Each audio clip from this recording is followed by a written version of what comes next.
దేశవ్యాప్తంగా పెను సంచలనం సృష్టించిన అయోధ్య రామాలయ విరాళాల చోరీ కేసులో విస్తుపోయే నిజాలు ఒక్కొక్కటిగా బయటకు వస్తున్నాయి. భక్తులు స్వామివారికి కానుకలుగా సమర్పించిన సొమ్మును కాజేసిన ఈ ముఠాలో ఒకే కుటుంబానికి చెందిన ఇద్దరు వ్యక్తులు కీలక సూత్రధారులుగా ఉన్నట్లు తేలింది. వారే అనుకల్ప్ మిశ్రా, అతడి బావమర్ది లవకుష్ మిశ్రా.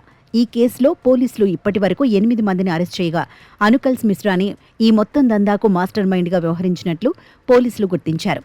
బ్యాంక్ అవుట్సోర్సింగ్ ఉద్యోగిగా చేరిన అనుకల్ప్ మెల్లగా ఆలయ విరాళాల లెక్కింపు బృందంలో చోటు సంపాదించాడు.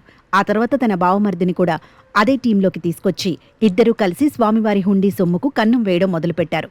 రాముడి సొమ్మును దోచుకున్న ఈ కేటుగాళ్ల ఇళ్లకు వెళ్లి విచారించిన పోలీసులకు మైండ్ బ్లాంక్ అయ్యే నిజాలు తెలిశాయి. అయోధ్యలోని బసవా గ్రామంలో ఉన్న అనుకల్ప్ మిశ్రా ఇల్లు ఇప్పుడు ఆ ఊర్లోనే అత్యంత విలాసవంతమైన మహల్లా కనిపిస్తోంది. కొద్ది రోజుల క్రితం వరకు తీవ్ర ఆర్థిక ఇబ్బందుల్లో ఉన్న ఈ కుటుంబం హుండీ సొమ్ము చేతికి అందగానే లగ్జరీ లైఫ్కు అలవాటు పడిపోయింది. రాత్రికి రాత్రే అంత పెద్ద ఇల్లు ఎలా కట్టారంటూ స్థానికులు సైతం ముక్కున వేలేసుకుంటున్నారు.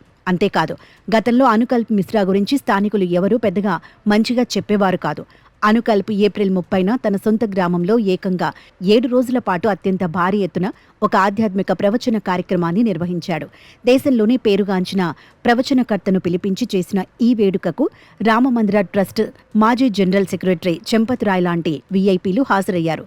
చెంపత్ రాయ్తో కలిసి అనుకల్ప్ దిగిన ఫోటోలు ఇప్పుడు సోషల్ మీడియాలో కలకలం రేపుతున్నాయి. కేవలం ఒక అవుట్సోర్సింగ్ ఉద్యోగి అయిన అనుకల్ప్కు అంత పెద్ద ప్రోగ్రాం చేయడానికి, వీఐపీలను పిలవడానికి అన్ని కోట్ల రూపాయల ఫండ్స్ ఎక్కడి నుంచి వచ్చాయనే కోణంలో పోలీసులు ఇప్పుడు ఆరా తీస్తున్నారు. రాముడి సొమ్ముతో అనుకల్ప్ ఆస్తులను విపరీతంగా వెనకేశాడు.